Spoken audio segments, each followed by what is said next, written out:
বিসমিল্লাহির রহমানির রহিম। আসসালামু আলাইকুম। মৃত অলি আউলিয়ার কবর পূজা এবং কথিত মাজার ব্যবসা শিরক।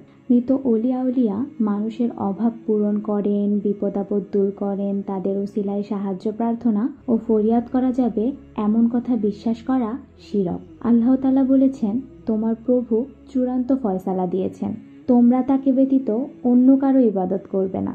অনুরূপভাবে শাফায়াতের নিমিত্তে কিংবা বালা মুসিবত থেকে মুক্তির লক্ষ্যে মৃত নবী, অলি প্রমুখের নিকট দোয়া করাও শিরক। আল্লাহ তাআলা বলেন, বলতো কে নিঃসহায়ের আহ্বানে সাড়া দেন যখন সে তাকে আহ্বান জানায় এবং দুঃখ কষ্ট দূর করেন আর পৃথিবীতে তোমাদেরকে পরবর্তীদের স্থলাভিষিক্ত করেন। আল্লাহর সঙ্গে কি অন্য কোনো ইলাহ আছে? অনেকেই উঠতে বসতে বিপদাপদে পীর মুর্শিদ, অলি আউলিয়া, নবী রাসূল এমন মহাজনদের নাম নেয়া অভ্যাস পরিণত করেছেন। যখনই তারা কোনো বিপদে বা সংকটে পড়ে তখনই বলে, ইয়া মুহাম্মদ, ইয়া আলী, ইয়া হুসাইন, ইয়া বাদাভি, ইয়া জালানি, ইয়া সাজেলি, ইয়া রিফাই। কেউ যদি ডাকে আয়দারুসকে তো অন্য একজন ডাকে মা জায়নাবকে, আরেকজন ডাকে ইবনু উলওয়ানকে। অথচ আল্লাহ বলেন, আল্লাহ ব্যতীত আর যাদেরকে তোমরা ডাকো তারা তোমাদেরই মতো দাস।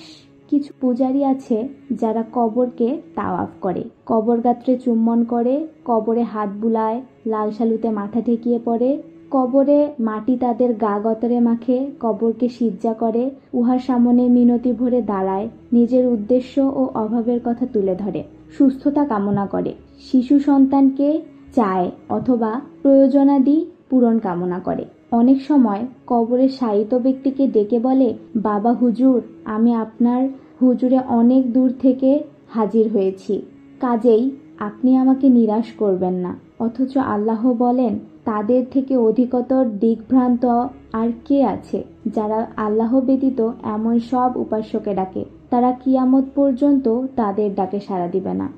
কিন্তু তারা ওদের ডাকাডাকি সম্বন্ধে কোনো খবর রাখে না। যে ব্যক্তি আল্লাহ ব্যতীত অন্যকে তার সমকক্ষ বা অংশীদার মনে করে, তার নিকট দোয়া প্রার্থনা করে আর ওই অবস্থায় মারা যায়, সে জাহান্নামে প্রবেশ করবে। কবর পূজারীরা অনেকেই কবরের পাশে মাথা মুন্ডন করে। আমাদের দেশে শিশুদের মাথার চুল মাজারের নামে মানত করার নিয়ম চালু আছে। নির্দিষ্ট দিনে মাজারে গিয়ে এই চুল মুন্ডন করা হয়, যা শিরকের অন্তর্ভুক্ত অনুবাদক। তারা অনেকে মাজার জিয়ারতের নিয়মাবলী নামের বই সাথে রাখে। এসব মাজার বলতে তারা অলি আউলিয়া বা সাধু সন্তুদের কবরকে বুঝিয়ে থাকে।